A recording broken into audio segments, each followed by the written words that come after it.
Hey, I'm Olivia, I'm Reegan. and you're listening to Soarin Around WDW. Today we're going to talk about the new multipass system, Reegan's trip overview, and some fun Disney news.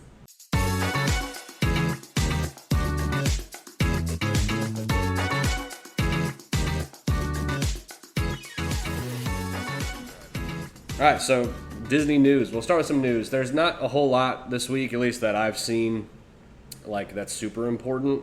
But I do want to touch on something that I just saw today. Apparently, Muppet Vision got taken off the list of extended evening hours attractions for later this fall and winter is usually when they do Hollywood Studios after hours. I think actually no. I think there's dates in October that have Hollywood Studios because December and stuff is Jollywood Nights, Right. which they only have, like you said, 2 dates for. Yeah, it wasn't very many dates. It was more than two, but it was two during the weeks we were considering. Okay. Well then, yeah. So that attraction getting taken off, in case it's not obvious what that could mean. Yeah, do you think that's a definitive it's going away? I don't know. Maybe it's to gauge. How much people care? Yeah. I feel like people have been pretty vocal that they care, and they do not. People are always more vocal when they care than when they don't, I think. Totally. But, I don't think that it has... I don't know. I don't know why they're doing it. I think that it makes sense to... if they're going to do construction, if they're going to start construction now, that could be the reason. That's the obvious reason. But why just at night then? Oh, fair enough. Right? A lot of people are freaking out about it, but I'm but it's just at night. Yeah. So I think if anything, it's not to start construction. Maybe it's just because they don't want to staff it. Or maybe it is to gauge how much do people care, how much are people going to freak out when they see this. But I just feel like we talked about, a couple episodes ago when we were doing our D23 review, the space there is just seemingly so much less. You're getting rid of 2 restaurants versus Launch Bay, which just seems to have so much more space, but I guess time will tell. That definitely was an interesting piece of news that dropped this week. When we talk about my trip, I kind of want to double back on that. Okay. Because, I think there's a lot of space back there.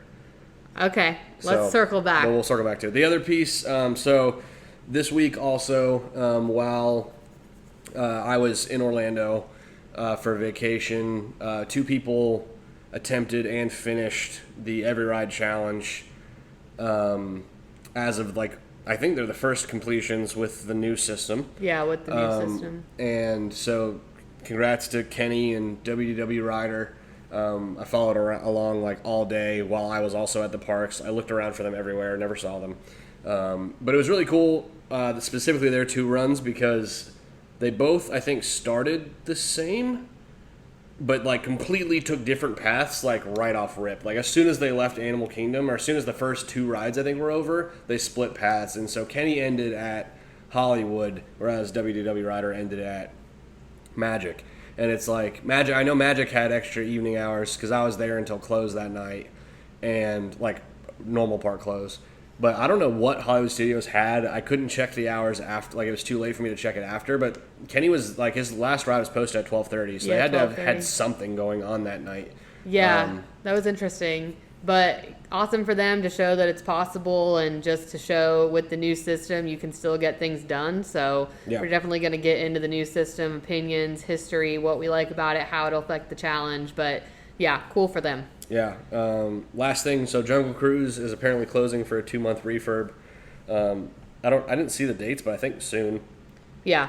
Within the next week or 2, and that doesn't really affect us. Yeah, they got to get it back open for Jingle Cruise. Yeah, because they'll have to have it back open for Jingle Cruise, because that's a huge hit for people and still brings a lot of audiences. So those are just some things going on. In One the more parks thing. Area. Oh, there's more. The thing that I saw today that I thought was cool / interesting, I don't know if it's really news.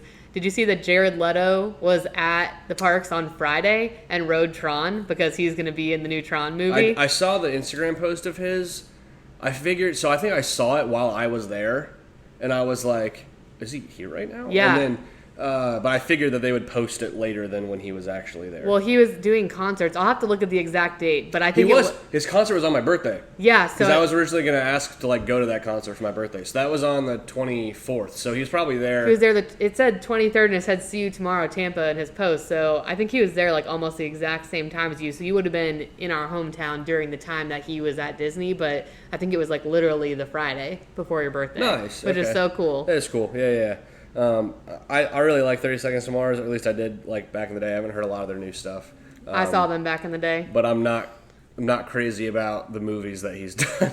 So. Oh, I don't know. I like some of the movies that he's done. He's definitely good at playing creepy. Yeah. But enough. yeah, that I just thought that was an interesting piece of news. A little celebrity spotting. Yeah. And there was like a ton of people around too. Like he wasn't hiding like a lot of celebrities do. Like in the video, like he was just kind of walking around. To be fair, though, I mean, he was wearing a 30 Seconds to Mars hat. I don't know that I would have recognized him. Everything's happening so quickly at Disney that, like, you're not really assuming you're going to see a celebrity. And unless they're, like, surrounded by people. Right. Yeah. Which most celebrities that are that famous go, like, behind the scenes for everything. Yeah. So. We'll have to do some kind of episode about celebrity sightings that when we were kids, and, like, Maddie's had a couple when he's been there and some good ones. So we'll have to talk about that at a later time. So that's the last little piece of news that I could think of to add in there. Cool. Yeah. Then let's get into, so before we talk about, like, my experience with the Lightning Lane Multipass system, the newest version of FastPass, we want to talk about, like, our experience with it from when we were younger, because we kind of have seen every iteration of it and what it's gone through over the years. So I'm going to let you lead this, though, because I don't want to miss a step, although I think I remember them all. So it was fun to kind of look back. So we moved to Florida, like we said in our first episode, in 1999, and that is actually when FastPass was first introduced, which I thought was kind of interesting. Nice. So we had been a couple times when we lived in Michigan before FastPass was introduced, but they were the ones who initiated this virtual queue concept for the theme park starting in 1999. Universal followed shortly after in like 2001-ish with Express Pass, and that really cost a pretty penny. Like today, Express Pass costs about $99 to $130 per person per day, and extra for unlimited. But it's different the way it works. Yeah, like 70 and 90 for limited. But limited is not even like, it's just one ride per attraction. Right. So versus like unlimited, you can just keep doing you could do the Mummy 100 times if you wanted to, versus the limited, it at least gets you one ride per attraction. But I think there are certain rides that you included. Cannot. Yeah. So just like kind of Disney, but I don't think you can buy them separately either. It's just like those rides are just standby. You have to wait. Like Hagrid's is one of them. Yep. Probably Gringotts, but maybe not Gringotts anymore because it's not as popular. I'm not sure what the rides are. I know Hagrid's is one of them, though. I'm pretty sure. It'll be interesting to see what happens with that with Epic Universe and everything. That's, I feel like, going to be, because it's like it's a pay to win at that point. Like if you're going to Epic Universe in the next like 2 years, you should buy an Express Pass if they offer it. Yeah, it'll be very interesting to see how, with the ticketing things that they have proposed, and it's going to be very expensive to experience Epic Universe. So at least for the first year. Yeah, that'll be interesting. So anyways, Universal was kind of second, and then Six Flags also in 2001-ish had what they called Flash Pass. So the first Disney World version was just simply called Fast Pass, and it was free. You had a physical paper ticket, and that's what I remember as a kid. You had to have your paper ticket for the park, and you would go to an area usually nearby the ride. So Big Thunder was like right outside Big Thunder. You'd stick your ticket in, get a return time on a piece of paper, and we'll flip up an example of this on the YouTube channel, but it told you when to return, and you had to return during that time, bring that ticket, so you couldn't lose it, and then you couldn't get a new one, I believe, until it became that time. Do you remember if you could get one? Like if there was like after an hour, you could get another one? I don't remember. I feel like I remember being able to get multiple. Or maybe it was just after it expired you could get multiple, but then they didn't really care if it was expired. So I feel like we used to just have like a ton of them. Like we would just like stack it. I think we definitely knew how to stack back before stacking was a thing, and it was a lot more physical because you physically had to go to each ride to get your Fast Pass. So it was like a lot more work. You'd run all the way to Rock and Roller Coaster, get your Fast Pass, then be like, oh, we can't come back till 10. Run over to Tower of Terror, ride Tower of Terror, have to come back. So it was a lot more running around the park. That is the one. Well, and it made rope dropping Yeah. The point of rope drop was to get a fast pass rather than to get on a ride. Yeah, to like grab whatever fast pass and get on a ride. And usually at places like Hollywood Studios, you'd either fast pass Tower of Terror and get in line for Rock and Roller Coaster, or vice versa. And that was all that was really there for big e-ticket rides back in the day. Yeah. And Magic Kingdom, it was the same, like Splash and Big Thunder or Space Mountain. You kind of had to choose because they're opposite end of the park. Yeah. So you almost got more bang for your buck if you went over to Big Thunder first. Right, because you could get those two big rides out of the way. Plus, a lot of people didn't want to go on Splash right away in the morning. Right. Yeah, So. I do remember the lines at Splash being significantly lower because then you'd potentially be wet for most of the day. Right. So yeah, that's kind of where the ticket fast passes started. And then after that, Walt Disney World came up with FastPass Plus in 2014. This was still... Okay, so that was the next... I didn't know if there was an iteration between those two. Not at Disney World. I don't remember. And this was still a free... People could get it with their ticket. It was free. You could do reservations 60 days in advance if you were a resort guest and 30 days in advance for non-resort guests. So that's a long... This is what I have the most memory of because this is when I got an annual pass. Yeah. With my wife. So I remember having to book. But everything was fair game. There was no extra charge for certain rides. So right. You could play the slots for Flight of Passage was the big one back then. That was a huge deal. So I remember waking up in the morning and having to swipe over and over and over again to try and get Flight of Passage so we could get there. We had to drive an hour or so to get there and not have to wait 3 hours for it because it used to be insane. Yeah. The wait time for that ride. And I remember Seven Dwarfs Mine Train, it still has a long wait time if you don't, do Lightning Lane and all that. But yeah, and those went quick. So usually if you were a resort guest, you had a much better chance of getting what you wanted. You could do 3 at a time, but all 3 could only be in the same park is what I read. So I don't remember how hopping worked at that, but it looked like from what I read, and correct us if we're wrong or correct us, but I think that if you were starting in Magic, you could get your 3 in Magic and then or get them later for somewhere else, but you couldn't then later in another park get more fast passes, which was interesting. So that's right. It was 3 and done. 3 and done. You couldn't get more than 3. Correct. Yeah, that's okay. That sucked. Yeah, I mean, it did. Then it made it kind of fair for everything else, and you could stand by. But it wasn't fair because if resort guests get 60 days in advance, yeah. So that's what I'm saying. Mine Train was usually not an option by the time regular people. Well, and I also think it's I don't know, people planning their vacations. Not everyone plans that far in advance. Yeah. So I feel that adds stress to planning the vacation, whereas I don't know. We'll get to what they have now, but I feel what they have now is better. It was definitely a good money grab to try to get people to stay at resorts because if that were today, I would definitely consider staying at a resort over a regular hotel because of that advantage. That's a pretty huge advantage, plus extra magic hours, etc. Mm-hmm. So I think that's definitely something that they, we're trying to grab money, but I do think 60 days to pick rides is so far in advance. And to only pick 3. But it'd be 3 per day. 3 per day. So, you could potentially, if you were staying for, a week or 2. Yeah, but who stayed... 2 weeks is so rare. Not that many people stay. That's true. 2 weeks is rare. Yeah. Yeah. So, it's just... that was interesting. So, that's what happened at Walt Disney World. Then Disneyland got Max Pass, which did cost money. It was about $10 a day until 2018. And then Disney World got Max Disneyland. Pass? Disneyland got Max Pass. And then in 2018, it became $15 a day. So that's kind of when Disneyland switched earlier to a paid FastPass system. But kind of like Genie Plus. Right. I went in 2018, and I thought it was way worth the money. We got on everything we wanted to at Disneyland and Disney California Adventure more than once. You can only use, similar to the most recent Lightning Lane system, you can only use it one time per ride. You couldn't go on Pirates 5 times in a row with Max Pass or whatever.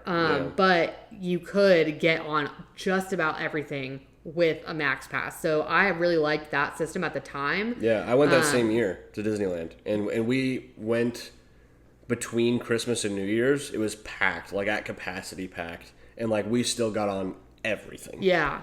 No problem at all. Yeah. So I really liked their system. And I remember saying when we came back, man, I wish that they would do that in Disney World because even though you have to pay, you're getting way more out of it than the 3 a day. And they didn't have that big resort advantage because at the time, they only had the 2 resorts, the Disneyland Hotel and the Grand Californian. So don't they still only have those? No, 2? Pixar now. Oh, right. So it just makes it a lot more of an even playing field. So that was something that I thought was super, super interesting. And then Genie Plus came to both Disneyland and Walt Disney World in 2022, which allowed people to book Lightning Lanes for a fee that varied between $14 to $28 per person per day, and only one ride at a time could be booked 7 a.m. the morning of.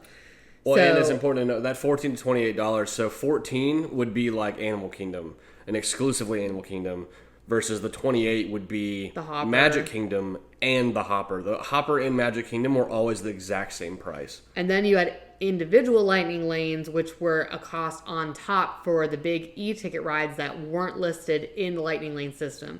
So the first time that I went with this system, I was like, I don't like this at all, because you can't even get on the big rides with a FastPass unless you're paying another bunch of money, or you could just pay for that and not get the, Lightning Lane for the entire day. But I didn't love it. I didn't love having to wake up at 7 a.m. and try to do virtual queue and Lightning Lane at the same time. Yes. That was a big pain in the butt. If you didn't have 2 people in your party who knew what they were doing, you oftentimes didn't get either a good boarding group or any boarding group for one. Or you had to prioritize boarding groups because they went in seconds. So fast. But then also so did individual Lightning Lanes. It was like when the park opened, those go so fast too. So I just felt like you spend a lot of time on your phone, and you still have to pay. You were paying a lot of money per person per day. So, I mean, was it better than the free one? Maybe.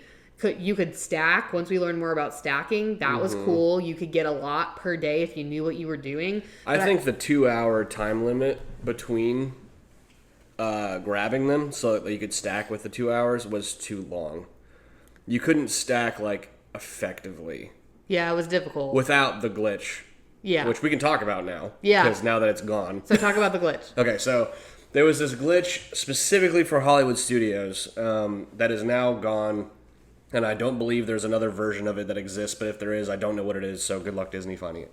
But essentially, what you could do to break this 2-hour rule limit is you could book a show for Hollywood Studios that was, so you book for example, the Frozen sing-along, and the return time for that would be about usually about 20 minutes out from where you are now.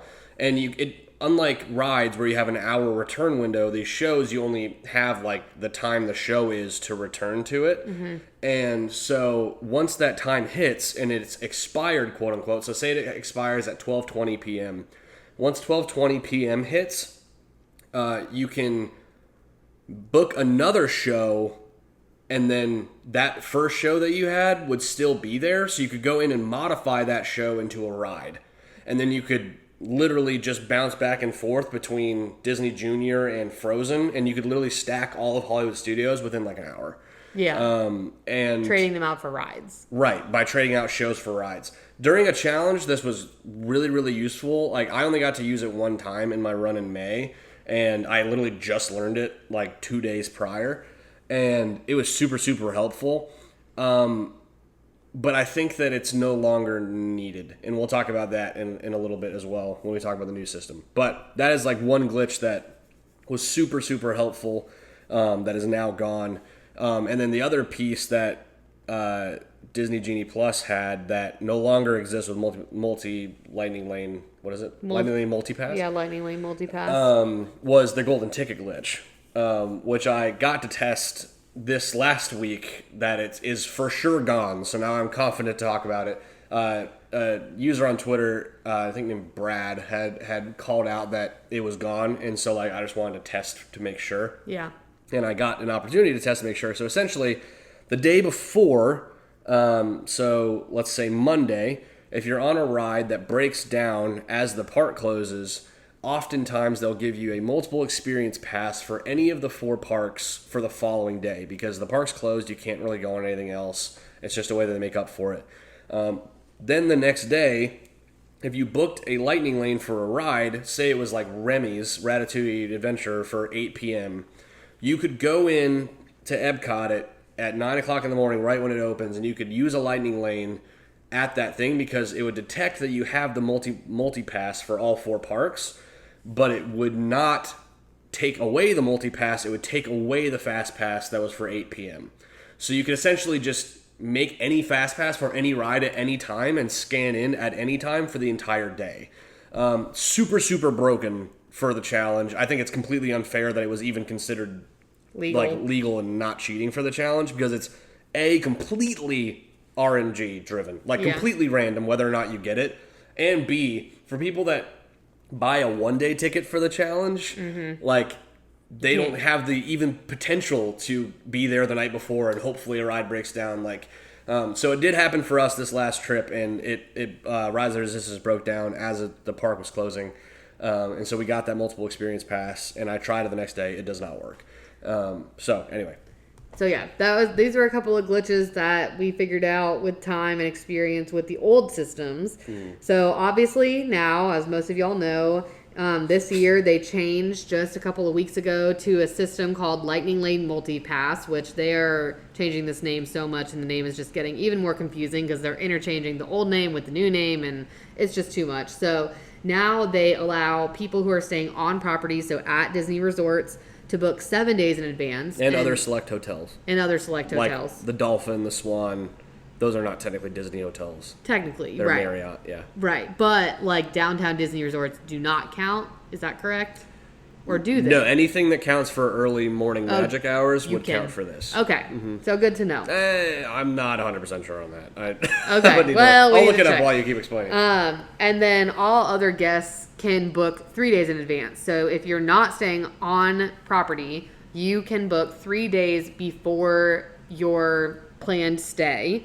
If you are staying on property, you can book 7 days in advance for your entire trip. And the advantage to this is if you are going, let's say, Monday through Wednesday, you're able to book the week before on the Monday for all the way through Wednesday. Yes. So you can book, let's say, 10 days in advance or whatever for your third day because... I think it goes up to 14 days in advance or 16 days in advance. I'm not sure which one. Yeah, something like that. But again, the odds of people staying at a resort for 14 to 16 days... No, but staying for 1 week. Right. And then you're booking for the 14 end of that week. Yeah, so that is a huge advantage. Again, we're getting back into the old system of staying on property makes a big difference of what's going to still be available for you to book. I think a big difference, but a fair difference, not 60 days. Oh, yeah, totally. And 60 and 30 days. 30 days is a huge gap. 30 days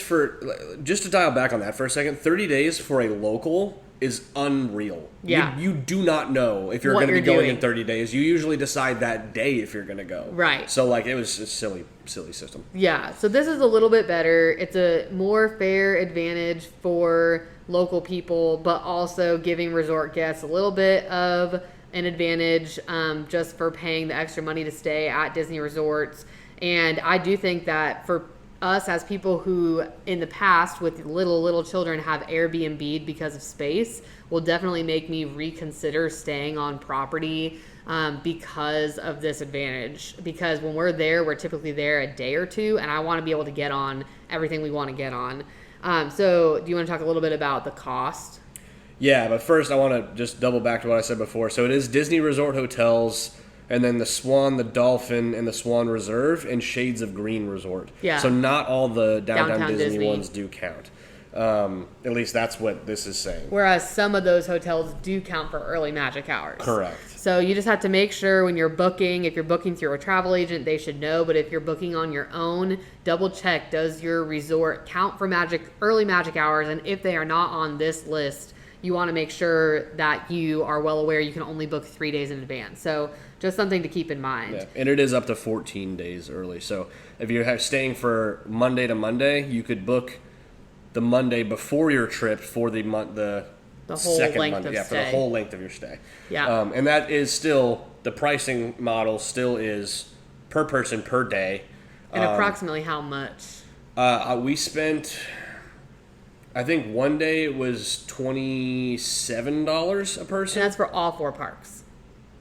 Well, there's not that option anymore. So it's all or nothing. All of the parks are for all 4 parks. Okay. So this is where it gets weird, right? And this is because the most valuable park to start with is Magic Kingdom, it's always the most expensive. Mm-hmm. But if we started at Animal Kingdom for the day and we bought our first 3 Lightning Lanes we bought Multipass ahead of time, 7 days in advance, and we got 3 rides at Animal Kingdom.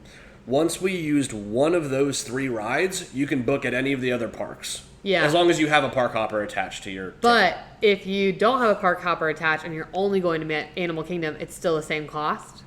Yes. Yeah, see, that's kind of a bummer. But it's like Animal Kingdom was like $12 or $14. It's like way less. Well, so that's what I'm saying. So it is still less for one park if you don't have a hopper ticket. Correct, but it's not if it's Magic Kingdom. Like they're all the same price no matter if you're hopping or not. All 4 parks are different prices within themselves, but they're all the same price whether or not you have a park hopper or not.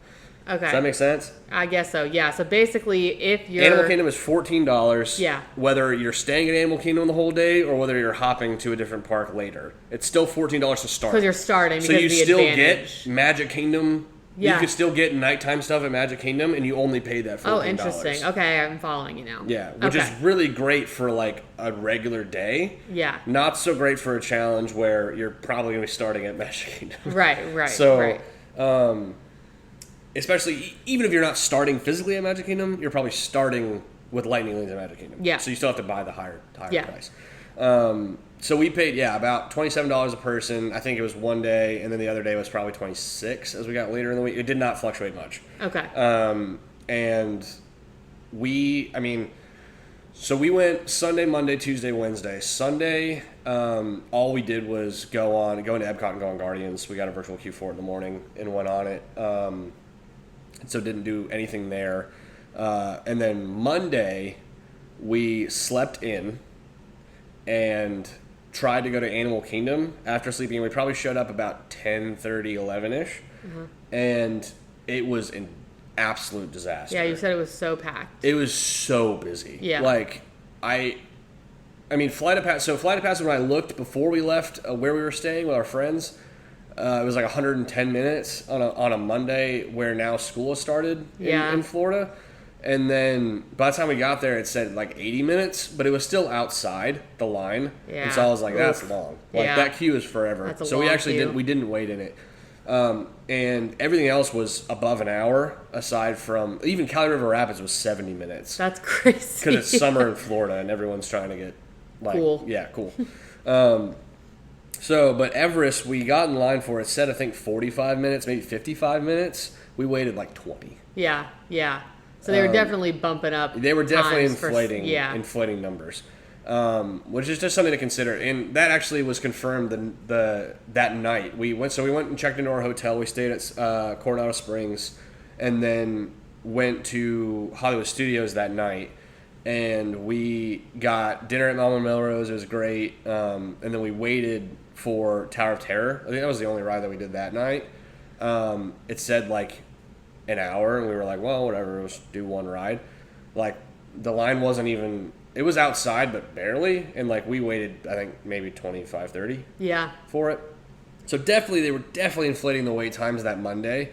But like, it's interesting because the next day, well, actually, before we move on from that, Mama Melrose is like, so going all the way back to Mama Melrose is why I reconsidered my stance on the Monsters Inc. land.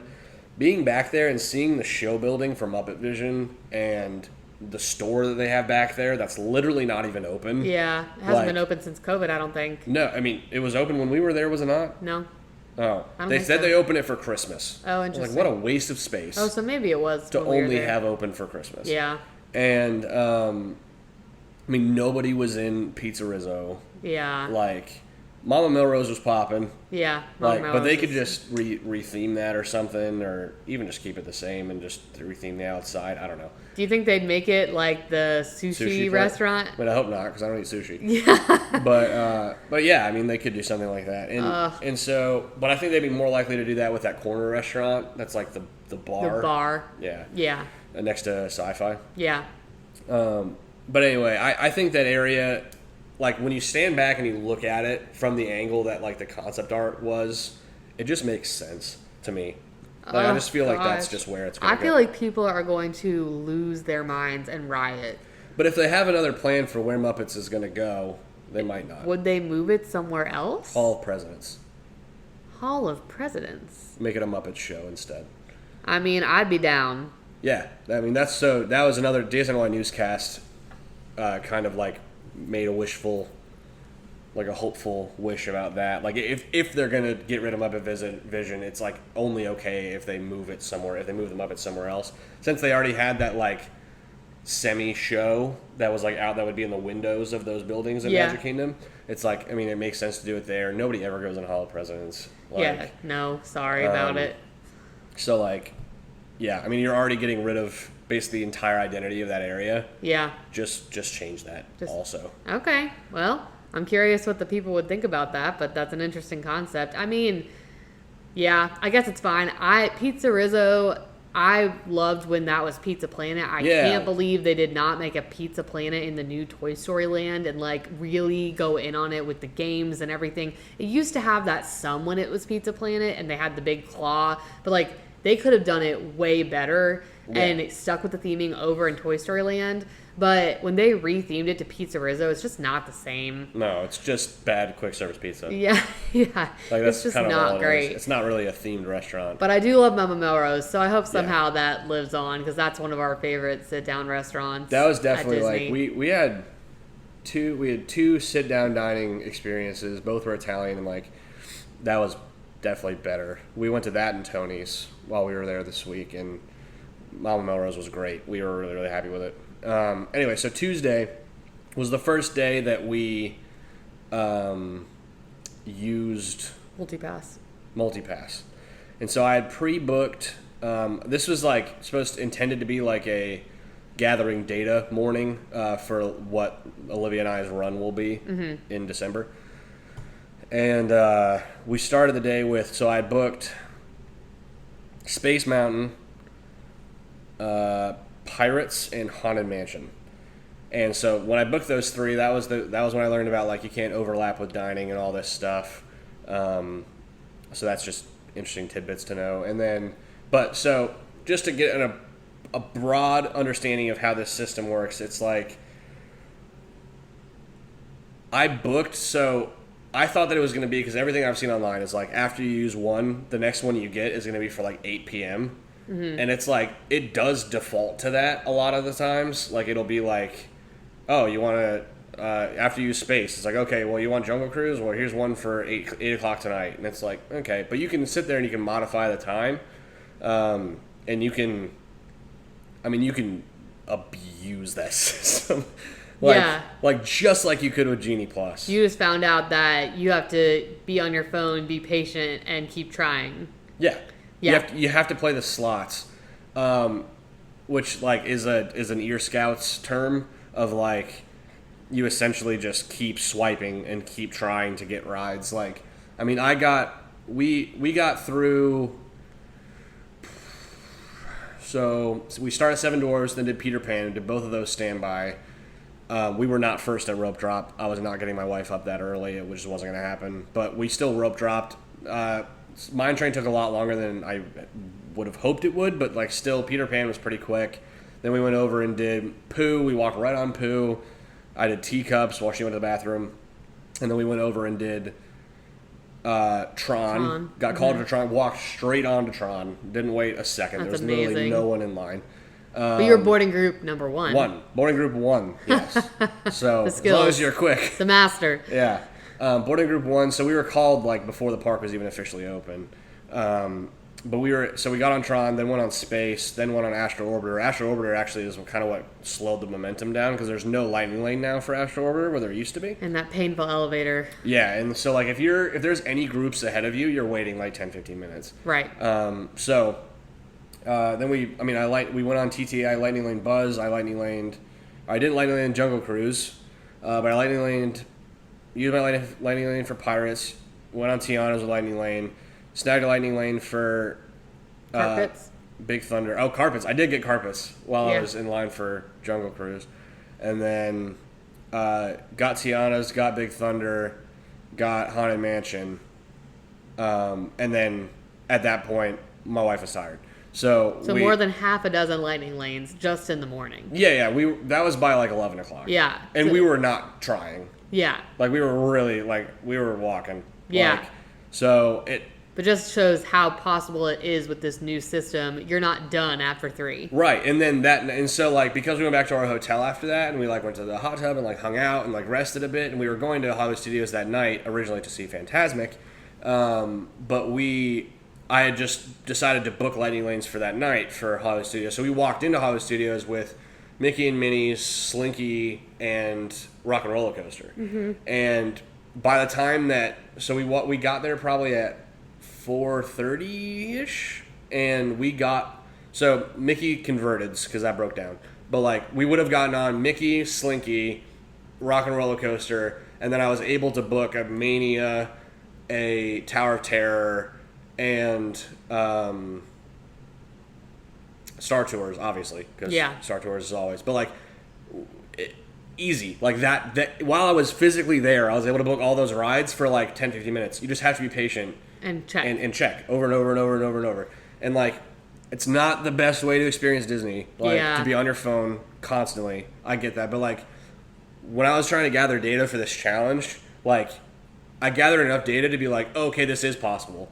And then lo and behold, the very next day, Kenny and WDW Rider did it, which was really, really cool. But I also used Lightning Lane Multipass the next day, and that was a kind of a spontaneous day because we had some friends in the area in the same program that I'm in for work that had wanted to go to Disney, that hadn't been to Disney in a really long time, and it was like 10 to 12 years I hadn't been, and so we booked Lightning Lanes for them literally the day before, and we were able to book. We started at Epcot. We were able to book I did like Frozen, Spaceship Earth, and Nemo or something. No, not even Frozen. I did Soarin', Spaceship Earth, and Nemo. We ended up using that multipass from Rise of Resistance the night before on Remy's, but we quote unquote rope dropped Frozen. Not really. We only waited probably 5-10 minutes for it, and then we went straight to Guardians. Walked straight on Guardians because I had boarding group 1 again. Master. And then we went over to Remy's, Lightning Lane Remy's, and then Lightning Lane Soarin'. And then Lightning Lane Nemo, and then like after that, I started building for Magic Kingdom at night just to see if it would work in reverse, and like it totally did. Like, I was able to get a Lightning Lane. By the time we closed the park that night at 11, I would have gotten a Lightning Lane for every single ride in the park besides Dumbo and Barnstormer. Yeah. By the time we left. Yeah. Like every single Lightning Laneable ride, I had a Lightning Lane for by the time we left. And I could have gotten Dumbo and Barnstormer. We just had no interest in going those rides. So it is the system. I hesitate to say it's better than Genie Plus because we haven't done a challenge yet. We had a lot of success with Genie Plus. But the lack of stress at 7 a.m. the day of now, like when you walk in knowing your plan, versus like, oh God, I hope we get this one Lightning Lane, and then it's like, I hope we get the one after that. It's like, no, you can build out your plan before you can build out your path before you even start. And with that 7-day advantage, it's just like you'll get what you want pretty much. Yeah, and like all the casuals are going to be going for Tiana's and then 2 random Mine Train or whatever. You can't get Mine Trains. Oh, that's right. Still, so that's the other piece of this is still Lightning Lane Single Pass, not Multipass. It's called Lightning Lane Single Pass, which is essentially the individual Lightning Lanes from before still exist. They're still overpriced in my opinion. They know what rides you want to go on. But like Guardians is actually come down a little bit, but like Tron is still like I think $20 a person. That's crazy. But Mine Train was like $11, so that's not too bad. Yeah. But you can still only get 2 of those per day across all parks. Right. So if you're hopping, you have to be mindful of what you're spending on. Right. But if you're in Magic Kingdom, you can buy 1 for Mine Train and 1 for Tron. Correct. Interesting. But not for Tiana's, that's the regular multi-pass or virtual queue. Correct. Okay. There is no standby for Tiana's yet. So I think there will be soon. Virtual queue at Magic Kingdom is still Tron and Tiana's. Yes. Okay. And to be like completely honest with you, there is no point of getting a virtual queue for Tiana's.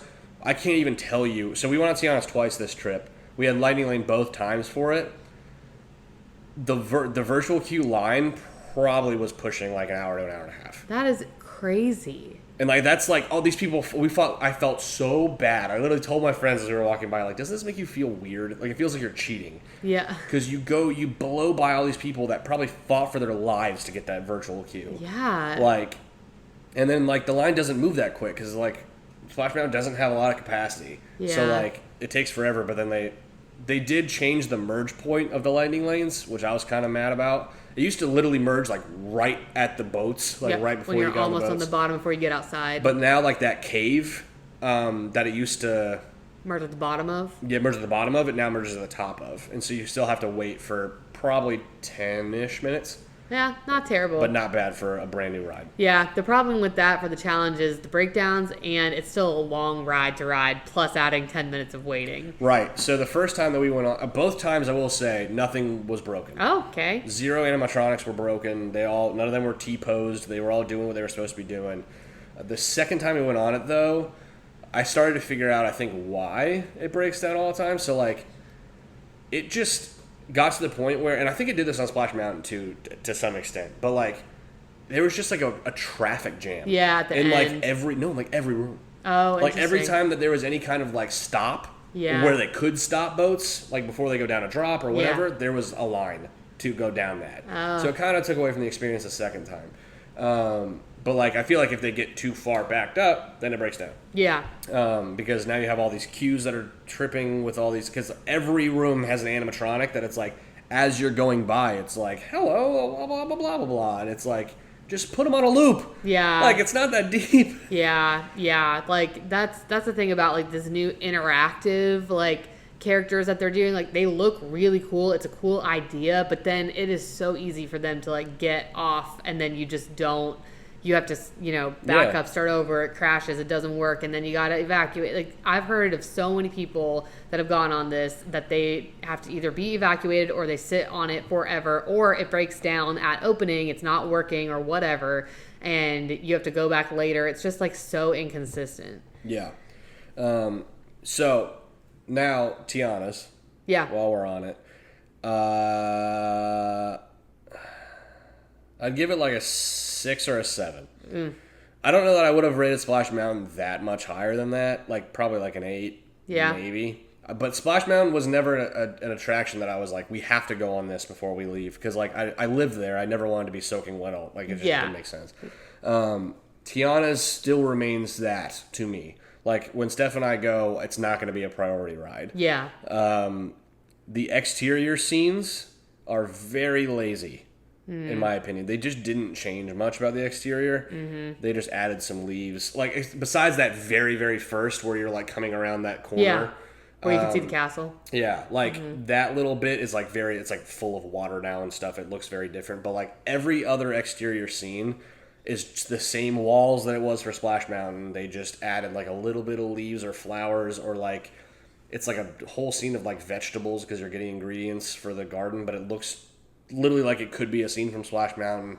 And then, but the interior scenes I think were great. Like, it's very, very pretty. It's very well done. Like, it's very dark compared to Splash Mountain, like inside.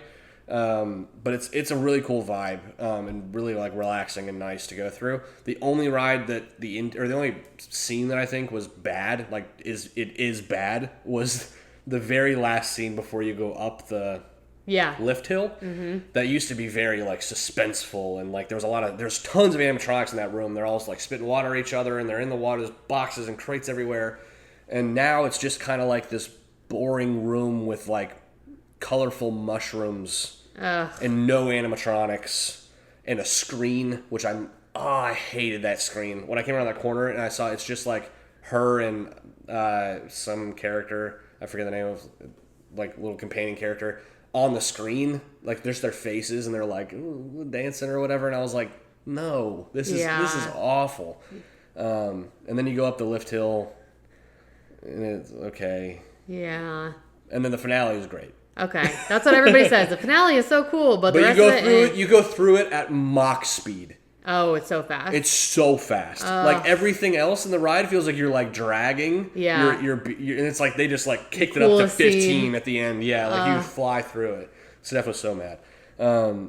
Because there's so much to look at in that scene. Yeah.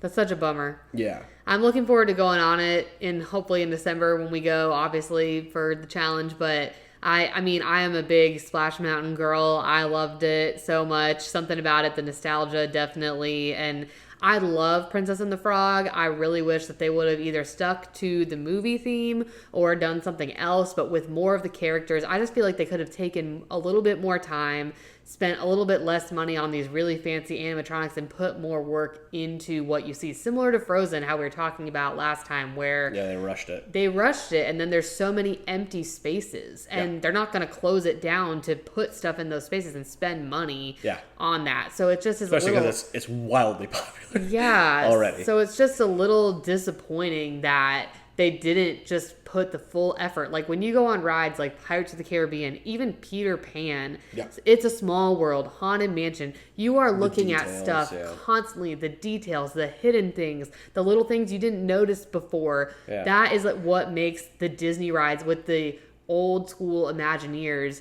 It just made it so much more immersive. And so this just feels so bland from not being on it, from everything that I've heard from everybody else. But I am excited to go.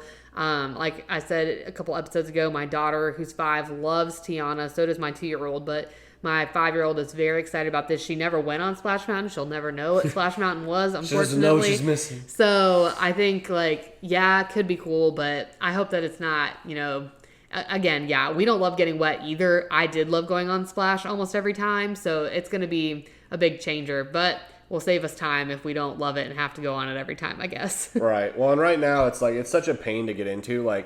Since you have to pick that, I mean, I guess if you stay in, you could do the 1 o'clock or the 1 o'clock virtual queue drop for that as well. The odds of it being open long enough to accommodate all those groups to me is pretty low. But I still stand by, get on that ride as early as you can, because it seems to be pretty functioning in the morning, aside from today, which I guess it literally didn't open until at 2 o'clock today. It had not opened yet. Wow. And Seven Doors Mine Train hadn't either. Oh, what a bummer. Yeah. So that can happen. So just be aware and understand that it'll be harder to get lightning lanes for it, like that pop up randomly, if the ride is closed or if it's been closed during the day, because they have to catch up on all the people that had to leave the line and were probably given a lightning lane. So just stuff to be aware of. But overall, decent ride. Not amazing. Not something I'm dying for. So would you recommend, if somebody's deciding between getting a multipass for that or virtual queue, just get the multipass and virtual queue Tron? Yeah. Yeah. 10 out of 10 times. I mean, I get people want to do Disney on a budget. I get that, but the past few times that we've gone on vacation, we've gotten either Genie Plus or Lightning Lane Multipass. For some part of your trip. It is so worth it if you know how to use it. Yeah. When we went with our friends that hadn't been forever, like I said, we Lightning Lane every single ride. They didn't have to wait more than 5 to 10 minutes all day. Yeah. The longest we waited for was Tron and the TTA. Those are our 2 longest waits. And that's the thing. You can skip some other part of your day that you were planning. Don't do 2 sit-down restaurants. Do a quick service. Bring breakfast get breakfast at your hotel or from Publix and have it in your fridge. Mm-hmm. Skip that cost versus Lightning Lane. Yeah. If you are trying to see and do a lot and not wait in long lines, especially with little kids. Mm-hmm. Because if it's me and my husband going, I am much more apt to wait in line than I am with little kids. So yeah, I'm not. We don't wait in lines anymore. I just can't. Like I said, we walked around Animal Kingdom and went on virtually nothing. We just can't do it anymore. So I think it just depends, but there's other ways that you can skip money. Don't buy 2 drinks, buy 1. A drink at Disney alone is if you're getting an alcoholic beverage, it's expensive. So that is the cost of a, single multi or whatever you call it. What do they call the single ones? The ILLs now? What did you say it's called? Lightning Lane Single Pass. Lightning Lane Single Pass. That is going to make me so crazy. And be smart when you go to quick service restaurants. I noticed that there's a lot more quick service restaurants in Disney than I realized that give free refills to drinks. Yeah. So just be aware of that and utilize that, because a drink will cost you $5, but if you can get a few out of it, or if you get one then and just share it with your family. Yeah. Whatever. Or bring stuff to the parks. That's another thing I think a lot of people don't talk about, which we can do a restaurant episode, dining tips and tricks, but you can bring food to the parks. You can bring a cooler or a lunchbox with ice packs to the parks. And so that's a huge way to save money on snacks, drinks, etc. Or my wife saved probably $30 to $40 on water bottles by bringing her refillable water bottle that like stays cold. Like you just walk into a restaurant that does the like free like has fountains out, and you can just fill up your water there. Yep. And then, or if they don't have the fountains, you just ask for water, like 2 water cups, and dump them in, like, and then you keep going. Like that saved us a ton. Yeah. So it's definitely worth it. All right, let's do an old versus new. Okay. What do you have this week? All right, I think this week we should do old versus new. I've been thinking about this, and I'm kind of going back and forth between two, but I'm just going to go with the first one that I'm thinking of, which is The Great Movie Ride versus Mickey and Minnie's Runaway Railway. So The Great Movie Ride is a ride that was at Hollywood Studios, and it closed a few years ago. Let me look up the exact date here. And it was an incredible immersive ride. Like, you're talking about immersive ride, this is it. It closed August 13, 2017. Wow, it doesn't feel like it's been that long, but I guess it's been that long. 2017. I feel like they built Mickey and Minnie's quick. They did build Mickey and Minnie's quick, because then the ride that replaced it was called Mickey and Minnie's Runaway Railway, and that opened, let me see, in the same exact place, March 4th, 2020. So, I mean, 3 years, I guess. Yeah. Gosh, but it it's like opened like right during different. COVID. That's crazy. Like literally the week before COVID hit. Like that's right. Wild. Yeah, it did, because I don't think that did we get to. Go I don't know. I don't know that. No, we did. Yeah, go you on went with, right because with you were Mom. you were with Mom at the park the day that like they closed. The day before, I think. Yeah. Yeah. So The Great Movie Ride was basically a movie that was the same ride vehicle as Mickey and Minnie's, but you rode through the movies. So it took you through a bunch of different movies: Mary Poppins, It was Tarzan. not the same ride vehicle. Yeah. It was trackless? The Great Movie Ride No, was oh, trackless? sorry. No, but the same feel. So you got in, and instead of it being a train, you were in like very similar seating. Yeah. Sorry. Like wide seating. Not trackless. Okay. And you went through the movies. So you went through Mary Poppins, Tarzan, Wizard of Oz. There was an alien, terrifying part of that ride. Yeah. Indiana Jones. And you had this person, a cast member, at the front of your train kind of guiding you through. There was a Western frontier where stuff lit on fire. Yeah, there was 2 paths.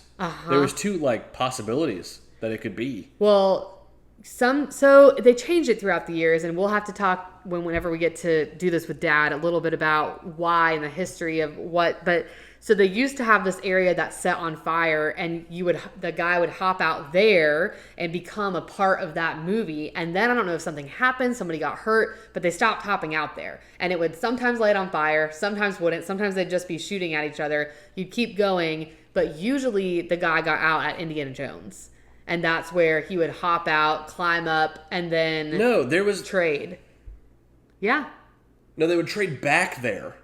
Oh, you're right. Then he would come back. There would be either like a Western guy that would hop into your thing, or like a mobster guy. That's true. There was 2 different like.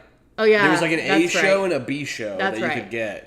Yeah. But there was something about the fire, and they didn't do the Western as much. Yeah, for sure. Gotta look that up sometime. But, so that's the option 1 of the old ride. It was a very long ride, about 22 minutes, so it was definitely significantly longer than Mickey and Minnie's. And when it closed, that was a tragedy to me. I loved that ride. I still love that ride. I love all the old school movie feel. I thought all the really, again, a lot of things to look at in that ride. The most terrifying part was definitely Alien. Yeah, for sure. And then when they changed it to Mickey and Minnie's, it's a cute little upbeat thing. My kids love it.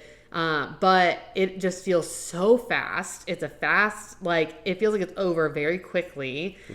Which is great for challenges. For challenges, but it's like you wait a long time sometimes for this ride. It's trackless, so it often breaks down, or there's issues or whatever, and so there's big delays. We've gotten to the point where we've waited for like an hour for that ride, gotten to the front, and then had to get out of line, get a pass because it broke down. So there's pros and cons to both, but I definitely would vote for a Great Movie Ride. Okay. Okay, so when it comes to entertainment value, I prefer Runaway Railway. Okay. Like, if it's just like ride over ride, like which one are we getting on? Like which one am I more likely to like choose to, like if I had to choose between one or the other, I'd probably want to ride Mickey and Minnie's because it's like more fun to me. I love the fact that there's finally an attraction that has Mickey Mouse like at the forefront of it. because to my knowledge there hasn't ever been one, and there's no other ones. But the Great Movie Ride, the piece that I really, really loved about the Great Movie Ride was the ending bit when it pulls you into that theater, and then it plays all like the clips from the old movies. And I always remember like Robin Williams, like Good Morning Vietnam, and like Johnny Depp being in there, Jack Sparrow. Oh yeah, the Pirates. Yeah. Like there's a lot of like nostalgia in that room. I think that was really cool. That I think that they kind of hit on the head with that live action projection show that they have on the Chinese theater now at night, the one that I FaceTimed you during. Like they kind of hit all of those same beats in that, so I was really happy to see that. But the big piece with Mickey and Minnie's, just like all these other trackless rides, Remy's, Rise of the Resistance, like it breaks down all the time. And my understanding of it from like hearing like whispers about why that happens is because it's essentially connected to like internet. And like think about how often like your internet goes down at home. And now imagine that it's powering this like monster machine. And like if the internet goes down, the ride's down, period. They cannot do it. They have no alternate way of doing the ride. I feel like Rise used to go down a lot because they didn't have like the B mode for certain scenes. But now they have the B mode and it still goes down all the time. Like I just said, like it broke down on us the other night. And that even when we did our challenge run, it was broken most of the day. Yeah. And so that night when we were there, Mickey and Minnie's and Rise of the Resistance were down most of the time that we were there. And so it's just, there's not a lot of like consistency with the trackless rides that I think that they need. Because like when a ride is like low capacity, you have to be able to have that consistency piece to be able to like make sure people are shoveling through. Especially these massive rides like Rise that people are going on, like going their entire trip to go see. Right, yeah. And then it's closed. So that would be such a bummer. Well, and it's like, that's what I was thinking when they gave us that multipass experience for all 4 parks the next day. It's like, what if this is the last day of my vacation? That was a, like, that was huge letdown. letdown. Like, yeah, like, they give you nothing else. Like, that's all you got. So that's a bummer. Super interesting. But so I would say Mickey and Minnie's for me. I really like Mickey Mouse being in an attraction. I think it was due time. I'm not in love with the animation style, like the new animation style. What about the songs? Nothing gets off It's a great song. Like it gets stuck in your head. But like I love all the scenes. I love like the colors and like it's just really cool and really well done. So I'm a big fan of Mickey and Minnie's, but that's not surprising. I'm usually more new age. Usually, sometimes you surprise Last us. week I wasn't. But so I did just read that the fire effect actually never went fully away, but they started, because of the cost of the fuel going up, they started only doing it during peak season. So sometimes during peak season you'd get it, sometimes not, but it never went fully away, and that probably makes sense because we really went during peak season because it's too busy. So interesting little read there. Nice. Okay, so let's pull up our quiz question for today. Let me find it here. So many tabs. I know, I have way too many tabs open. I gotta get rid of some tabs. I also need to just like have this prepped and up, and I'm not always so prepared. Okay, so which mountain was at Magic Kingdom's opening day in 1971? Big Thunder Mountain, Space Mountain, Splash Mountain, or none of them? I actually don't know this. It wasn't Splash. I'm going to say Space. I think Space. You think Space too? Yeah. Okay. Maybe Big Thunder. It's either, I don't know. Is it Space? Hold on. That's crazy. How is it not that Oh my god. easy to find the answer to? Hold I'll see if I can find the answer before you find the answer. Space Mountain opening date. Why? No, it wasn't Space Mountain. Okay, what was it? I don't know, but it's not Space Mountain. It's not. It's none of them.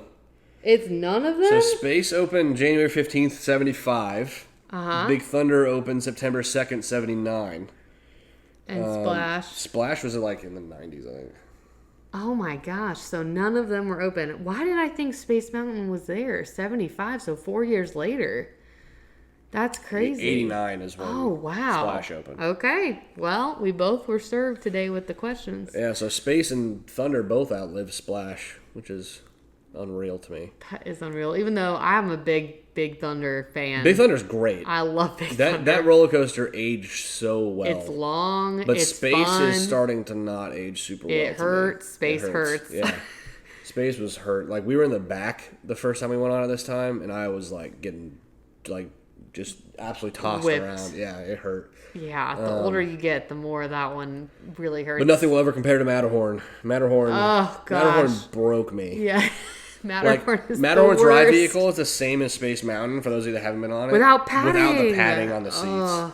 And, like, it's just... Miserable. How have they not added padding? It must not cost them that much money to add the padding. They're to like, those we seats. cannot change this original ride. I wonder if it's because it's outside, so maybe it doesn't hold water. Yeah, Well, maybe if it'd it get rains. all like... Yeah. You'd think they'd come up with something. My gosh, Yeah. it's 2024 Disney World. Get it together. Disneyland. Oh, excuse me. Disneyland, get it together. All Anyway, right. so, cool. Well, that's it for this week. thanks for listening, and we will see y'all next week. We're See going ya to next- Nope, soar nope, out of nope. here.